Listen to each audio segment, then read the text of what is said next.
Alors, vous êtes un entrepreneur très précoce, d'après ce que j'ai compris, qui a connu des déboires, des joies, des malheurs très tôt dans votre vie d'entrepreneur. Focalisé sur le positif, mais c'est effectivement. Tout à fait. Le positif, c'est que vous dirigez l'entreprise Michel Simon depuis 2012, dont l'objet est d'accompagner des transmissions d'entreprises et commerce. Commerce et entreprise, un commerce c'est souvent aussi une entreprise. Ce qui m'intéresse un petit peu, c'est votre public.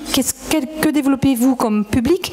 Et puis vous avez aussi un objectif très ambitieux en termes de marché, au moins alsacien. Effectivement, merci. Avant de commencer à répondre à votre question, j'aimerais déjà remercier Cécile et René Hans parce que je suis très fier de faire partie de ce livre. De plus, quand on a quelqu'un qui vous met sur des rails de l'entrepreneuriat, c'est beaucoup plus simple pour nous. Et donc encore une fois, remercier René Hans pour ce qu'il a fait dans mon parcours entrepreneurial. Féliciter aussi Roxane et Stéphanie pour l'obtention de leur prix.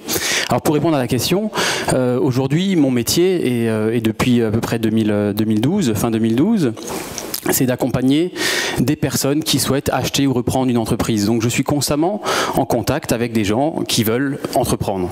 Que ce soit de la création, on cherche un local, on veut développer la vente de pain bio, de pain sans gluten par exemple, ou de personnes qui veulent reprendre quelque chose qui existe. Donc mon quotidien il est fait de rencontres d'entrepreneurs qui veulent céder leur entreprise et de personnes qui sont animées par cette foi de l'entrepreneuriat, qui se disent j'ai vécu le salariat sur une période relativement longue, puisque je vais venir effectivement sur le profil typique de ces acheteurs, et je veux sauter. Voilà, je vais au bord de la falaise, je me pose beaucoup de questions et à un moment ou à un autre, je vais plonger.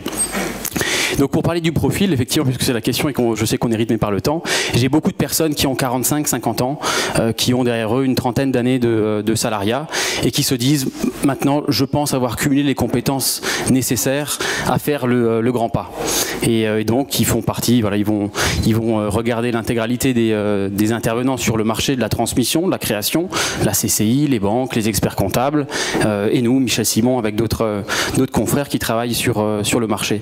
Et le conseil que je leur donne le plus souvent, puisqu'aujourd'hui j'ai à peu près accumulé 700 entretiens avec des acheteurs, des personnes qui ont l'idée à germer, qui sont venus me voir en disant je veux créer, je veux reprendre, des entretiens qui durent parfois de 2 à 3 heures pour expliquer leur parcours antérieur, mais aussi ce qu'ils veulent faire.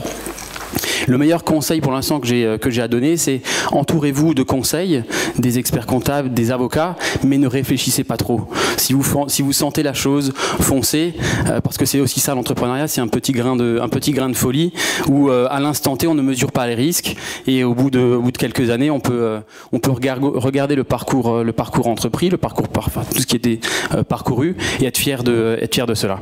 Voilà. Donc la sagesse c'est bien, mais avec modération.